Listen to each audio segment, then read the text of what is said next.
à toutes et à tous l'équipe, j'espère que vous allez bien. Pour cette nouvelle vidéo, on se retrouve pour le résumé complet de la quatrième étape du Paris-Nice 2025 et vous allez le voir, cette étape a été plus que mouvementée entre Vichy et la loge des gardes. Ici on est à 44 km avant l'arrivée et la course est neutralisée. Pour cause, la météo, vraiment mauvaise, capricieuse, a causé différents accidents dans la journée. Et oui, vous ne rêvez pas, une moto de la garde républicaine a glissé sur la route et est rentrée dans un fossé à cause des températures de 1, 2, 3 degrés, très proche de 0, donc comme une sorte de verglas sur la route. Donc pour la sécurité des coureurs, l'étape a été neutralisée pour l'instant provisoirement à 45 km de l'arrivée. Les coureurs essayent de se renseigner pour voir ce qui se passe. On voit ici à l'image Julien Alaphilippe et juste à côté Stéphane Kung à l'arrêt. Là c'est le peloton, mais il y a également une échappée. Tout le monde a été neutralisé pour des risques routiers en fait pour les coureurs. Trop de risques de chute, de glisser ou même qu'une voiture en glissant percute un coureur. Donc la course est neutralisée par les organisateurs. Ici on voit l'échappée, alors il continue à avancer, mais au moment de la neutralisation les temps ont été pris, ils seront redonnés en cas de départ à nouveau de la course. Donc c'est un peu le fouillis, il y a des coureurs partout. On voit ici le maillot jaune qu'on reconnaît pas trop parce qu'il a un imperméable, mais c'est bien Matteo Jorgensen le maillot jaune actuel. Donc il y en a de partout, les coureurs sont un peu perdus. On a une moto qui a fait une sortie de route, le motard a donné des nouvelles, donc rien de grave heureusement. Et une voiture de la G2R, on voit ici la moto du policier, donc lui il est debout, c'est le principal, c'est que de la casse matérielle. Mais voilà, ça montre les risques qu'il y a eu sur la route, donc les organisateurs ont tout de suite réagi pour la sécurité des coureurs, et ils ont neutralisé cette étape. Donc les coureurs continuent à avancer mais à vitesse modérée, à vitesse réduite. On voit ici la ligne d'arrivée où les flocons commencent à tomber mais ils ne tiennent pas au sol, ça c'est quand même important à dire. Alors ça arrive souvent au moment de Paris-Nice que la météo est capricieuse. Il y a eu de nombreuses années où les étapes ont été neutralisées pour cause de neige ou de glissade sur la route. Notamment en 2016, c'est la dernière étape de Paris-Nice qui a été annulée pour cause de neige. Donc la course est toujours neutralisée, ça roule un peu partout. Le peloton est en grappe, il y en a de tous les côtés. Donc là, pour se remettre un peu dans la course, on est à ce niveau-là, on est vers la côte du Canon, donc il y a encore deux côtes. Mais voilà, on continue à avancer du côté des coureurs, mais voilà, les écarts vont être maintenus en cas de redépart à nouveau. Alors à ce moment-là, les personnes de la course disent que la course va repartir plus tard, donc dans plusieurs kilomètres, parce que les conditions météorologiques s'améliorent vers la loge des gardes. Le soleil commence à arriver sur la ligne d'arrivée et également sur la course. Alors pas tout de suite, voilà, mais les températures sont légèrement positives, donc la neige ne tient pas au sol, donc ça devrait pouvoir permettre de repartir. Les coureurs essayent de se réchauffer, on les voit avec le bras levé, c'est tout simplement pour se réchauffer les bras, ils sont frigorifiés. Il fait 2 degrés, en plus c'est humide, c'est terrible. Là on voit justement la voiture accidentée dont je vous ai parlé, la Decathlon G2R. Alors j'espère qu'il n'y a que de la casse matérielle. On voit ici un rétro qui est défiguré. C'est tout le côté avant droit de la voiture qui est bien abîmé. Voilà, on voit des restes de la voiture. Les gyros se sont mis là, alors peut-être pour intervenir sur le conducteur et le passager, mais surtout pour prévenir les voitures et les coureurs qui arrivent avec les gyrophares. La course n'a toujours pas repris. 15 km plus tard, donc vous voyez, là les coureurs sont à nouveau arrêtés, un nouveau départ va être donné à 28 km de l'arrivée. Donc là tout le monde est arrêté et on va repartir avec les temps qui étaient annoncés. Donc là les personnes dirigeantes de la course sont en train de faire des annonces.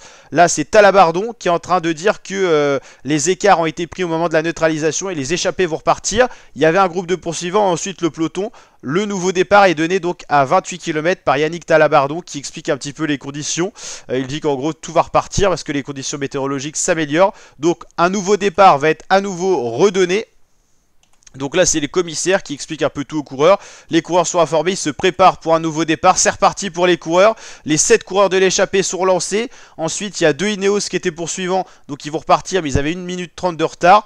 On voit les éléments de l'échappée, on a Ben Swift, Thibaut Guarnalec, le français de l'Arkea, Vincenzo Albanese, l'italien de la Education First, Leknesund, le norvégien de la Uno X, Sergio Moniquet pour la Cofidis.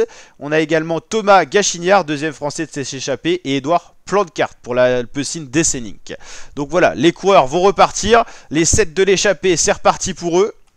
C'est compliqué hein, leur démarrage pour l'italien là de la Education First, Albanese. Il a du mal à relancer, il est frigorifié. Là c'est les poursuivants qui vont repartir. Alors il n'y a que deux Ineos hein. Les Education First ils viennent du peloton, mais ils vont repartir avec le peloton. Ils n'auront pas le droit de repartir avant. Le peloton à nouveau arrêté, mais qui se regroupe pour relancer le départ. Ça va être compliqué hein, de repartir avec ce froid là. C'est reparti également pour le peloton. Tout le monde est relancé avec les écarts officiels. Les 7 hommes de tête. Les poursuivants, les 2 Ineos qui vont essayer de rentrer. Il y a un Ineos devant, donc ils pourront être 3 en cas de retour. Et le peloton à 2 minutes 18, ça c'est les écarts au moment de la neutralisation. Sauf ce qui change, ce qui est un peu faussé, c'est qu'on n'est plus à 45 km de l'arrivée, mais à 27. Donc les échappés ont un peu plus de forme, on va dire. On arrive au sprint intermédiaire, c'est Leknesund qui prend les secondes parce qu'il est bien classé au général. Lui, il espère qu'avec cette course désorganisée, il se passe quelque chose. C'est les Movistar qui prennent en main le peloton, tandis que Leknesund, bah, il n'a pas arrêté son effort, il poursuit après le sprint intermédiaire et les modifications d'attribués. Donc ça continue. Derrière, ça roule très très fort dans le peloton. Là, c'est Mats Pedersen avec son gros gabarit, il a peut-être moins souffert du froid, même si on l'a vu trembler sur les images. Donc c'est reparti, donc le peloton est un rouleau compresseur et derrière les hommes de tête essayent de rentrer sur Leknesund qui est parti tout seul hein. Il n'y a plus grand monde, hein. Regardez-moi ce peloton, il n'y a plus qu'une quarantaine de coureurs. Les coureurs ont un peu plus chaud donc ils enlèvent leur impair et c'est surtout le retour du soleil sur la route et ça c'est une bonne nouvelle. La chaussée est quand même détrempée mais il faut faire attention, mais voilà. Matteo Trentin qui prend l'impair de Julien Lafilippe qui est toujours dans le groupe pour la Tudor. Et la tête de la course qui est revenue sur Andreas Leknesund. Donc ils sont groupés à l'avant. Et on voit bien Albanese qui était en difficulté tout à l'heure. Il est lâché. Hein. Il a été frigorifié. Il s'est pas remis. Pavel Sivakov qui est annoncé malade depuis quelques jours, distancé du peloton comme certains autres coureurs.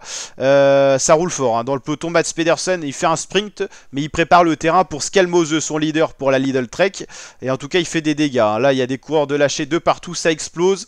Les coureurs, ils sont frigorifiés, donc il y en a plein qui n'arrivent pas à se remettre dans le rythme de la course. Et UAE, comme Lidl Trek, roule à un tempo assez fou. Là, c'est Lenny Martinez qu'on retrouve à l'arrière du groupe avec Julien Lafilippe. Les Français ont du mal à redémarrer, mais s'accroche au peloton. Plus que 40 secondes d'avance pour les échappés qui sont vraiment à portée de fusil maintenant du peloton à 13 km de l'arrivée. On retrouve encore les rescapés de la journée. Ils étaient 8 au départ. Les échappés, ils étaient plus que 7 et maintenant ils sont plus que 5. Thibaut Garnalec est là pour la Arkea. Alors on le reconnaît difficilement parce qu'avec son impair, voilà, normalement le maillot est rouge. Leknesund, il est là. Sergio Boniquet ici. Gachignard ici et Plancart ici. Ils sont plus que 5. Les Ineos sont en train de revenir et dans le peloton ça explose de partout. C'est Warren Barguil et Julien Lafilippe qui s'accrochent, mais c'est compliqué. Hein. Barguil avec la post-NL qui ont vraiment fait un mauvais contre-la-montre. Alors que la Ineos, ils sont 3, ils sont en train de revenir sur les échappés. Il y en avait un devant, c'était Ben Swift qui a attendu les deux autres Ineos pour revenir sur l'échappée. Ça va faire la jonction. Mais il n'y a plus que 30 secondes d'avance sur le peloton. Trentin qui est lâché pour la Tudor, tandis que Mats Pedersen fait un boulot monstre à l'avant du peloton. C'est une folie. Les 3 Ineos, ils sont encore sur le contre-la-montre par équipe d'hier, avec Foss, Swift et Tarling. Ben Swift était dans l'échappée, il s'est relevé certainement pour Tobias Foss qui est le meilleur grimpeur. Donc avec la bosse qui arrive à la loge des gardes, c'est peut-être Tobias Foss qui est protégé.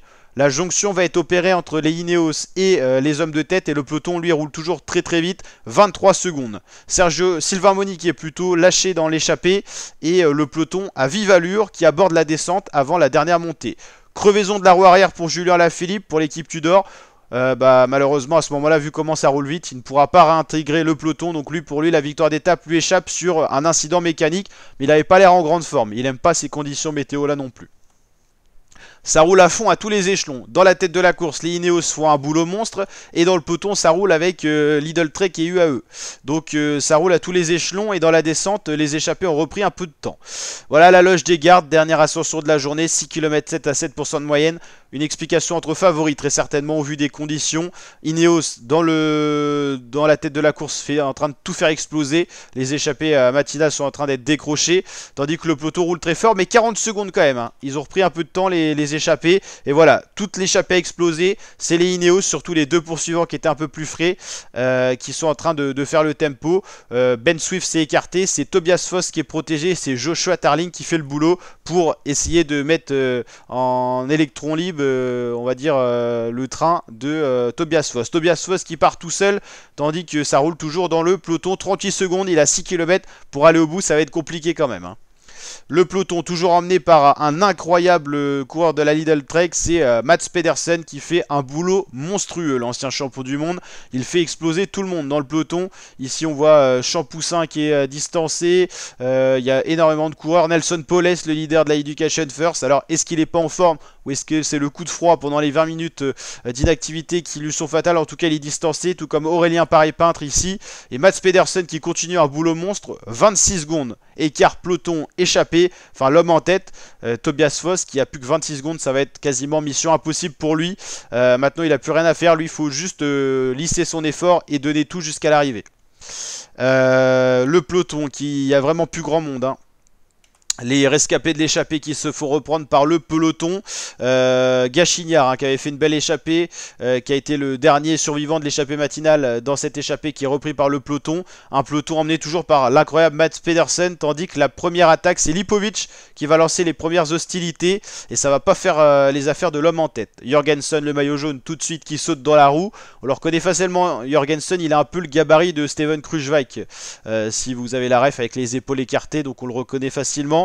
Lipovic qui a lancé les hostilités. Maintenant c'est un Movistar qui attaque, des petites attaques qui font pas tellement de dégâts. On voit Lenny Martinez avec son maillot de la Bahreïn qui est bien aux avantages, tout comme Vingegaard. C'est Samitier je crois du côté de Movistar qui attaque. Mats Pedersen distancé, logique après le boulot qu'il a abattu. 21 secondes pour l'homme en tête, il résiste, il fait mieux que résister avec une nouvelle attaque de Lipovic qui est intenable. Là c'est Lenny Martinez qui se décide d'attaquer. Dans la roue c'est Vingegaard qui réagit. Lenny Martinez qui a l'air en forme, qui en tout cas pose cette attaque à 3 km de l'arrivée. Il va pas être relayé par Vingegaard qui va dire bah moi j'ai Jorgensen derrière, donc ça va se faire reprendre. Tandis que Guillaume Martin lui n'arrive plus à suivre le rythme du peloton. C'était un des deux Français du peloton, il est distancé Guillaume Martin Guillonnet de la FDJ. C'est compliqué pour d'autres coureurs. Là on voit du côté de la Tudor, le grimpeur qui est encore là est en difficulté. Joao Almeida, lui qui attaque, 14 secondes. Là c'est une grosse attaque d'Almeida qui revient très proche de l'homme de tête Tobias Foss. Joao Almeida qui a l'air plutôt en forme. Il est toujours là, Tobias Foss, 11 secondes à 2 km 8, ça va être compliqué, voire mission impossible, étant donné que ça va encore s'attaquer. Faudrait que ça se regarde énormément pour que ça le fasse pour lui. Et nouvelle attaque de Lenny Martinez avec Vingegaard dans la roue. Vingegaard qui décide de contrer, nouvelle attaque. Cette fois c'est du costaud, Lenny Martinez qui arrive à répondre présent. Ça va être en train de sacrifier l'homme de tête. Vingegaard qui a pas réussi à distancer Lenny Martinez. Et ils vont revenir 3 secondes sur l'homme de tête, le voici. C'est fini pour Tobias Foss qui va se faire reprendre par une nouvelle attaque de Jonas Vingegaard. Lenny Martinez qui s'accroche, c'est compliqué pour Lenny, on le voit, il s'assoit sur la selle. Vingegaard est en train de s'envoler tout seul, Lenny Martinez distancé, plus d'homme de tête, l'échappée a été reprise, c'est Vingegaard, le favori qui s'élance tout seul à 1,9 km de l'arrivée, sous le soleil. Et oui, comme quoi la météo, on a eu toutes les saisons dans la course aujourd'hui. Vingegaard qui s'en va tout seul, personne n'arrive à répondre derrière, ça se regarde un petit peu. Voilà, c'est Arensman qui décide de rouler un peu, 10 secondes, il est en train de s'envoler Vingegaard. Il a plus qu'1 km à faire, le kilomètre est très dur, c'est très pentu. C'est Almeida qui se met à la planche pour la UAE, il y a encore McNulty également pour la UAE, donc il va essayer de tout donner. Lenny Martinez s'est fait reprendre mais il est dans ce groupe là, donc tout va bien. Vingegaard 6 secondes, ça va être compliqué hein, pour Vingegaard, ça peut revenir par l'arrière, 5 secondes, un boulot monstre d'Almeida qui a l'air en jambes. Hein. Jorgensen dans la roue qui va pas bouger, c'est son équipier qui est devant. Vingegaard qui continue à faire ses efforts, mais 4 secondes ça va être peut-être un peu court si ça sprinte derrière. Il y a du monde, les UAE sont en train de se relayer, McNulty, Almeida, c'est Almeida qui se lance à la poursuite de Vingegaard, dernier virage, c'est costaud hein. Vingegaard est tout seul devant, mais Almeida est en train de faire un sprint monstrueux pour revenir sur Vingegaard. Vingegaard ou Almeida, Almeida reprend la roue et Almeida va doubler et battre Vingegaard sur la ligne. C'est Joao Almeida, le portugais, qui s'impose pour cette étape totalement folle. Étape neutralisée en raison des conditions météo et finalement une explication entre favoris. Almeida s'impose devant Vingegaard. Lenny Martinez qui est plutôt pas mal. Skelmose qui était en forme également. Jorgensen un peu plus loin, il a pris une cassure. On va peut-être avoir un changement de maillot jaune. On va aller voir tout ça justement dans les classements. Classement de l'étape, c'est Joao Almeida qui s'impose devant Vingegaard à 1 seconde. Skelmose, Lenny Martinez, très très bon français aujourd'hui dans cette étape. 4ème à 2 secondes du vainqueur. Il a en plus attaqué, il a été vraiment bon. Hein. Son arrivée du côté de Bahreïn, ça carbure. Lipovic, Jorgensen, Maltulti, Terrada pour la Astana, Rensman et Clément Champoussin. très bonne 10e place du côté de la Astana Team. Vous voyez comment c'est les coureurs français dans les équipes étrangères qui carburent le plus. Guillaume Martin, 1 minute 02, un peu plus loin. Pareil Pint et Jordan Jega pour la Total Energy qui se teste au général. Au niveau du classement général, c'est plus Jorgensen mais bien Vingegaard le maillot jaune. Vingegaard maillot jaune devant Jorgensen du côté de la Visma. Skelmose 3ème, Lipovic 4ème. Lenny Martinez, premier français 9ème mais à 1 minute 09 tout de même. Mais il a montré de très belles choses aujourd'hui. Meilleur sprinter c'est Tim Merlier. Meilleur grimpeur c'est Almeida mais c'est Gachignard qui portera le maillot. Bah non, c'est même Almeida qui portera le maillot. Il a pas de maillot Almeida. Autant pour moi. Skelmose meilleur jeune et meilleure équipe Ineos. Et on se retrouve demain pour la 5e étape avec la présentation bien sûr d'étapes sur la chaîne YouTube. N'hésitez pas à aller la consulter. Ciao l'équipe!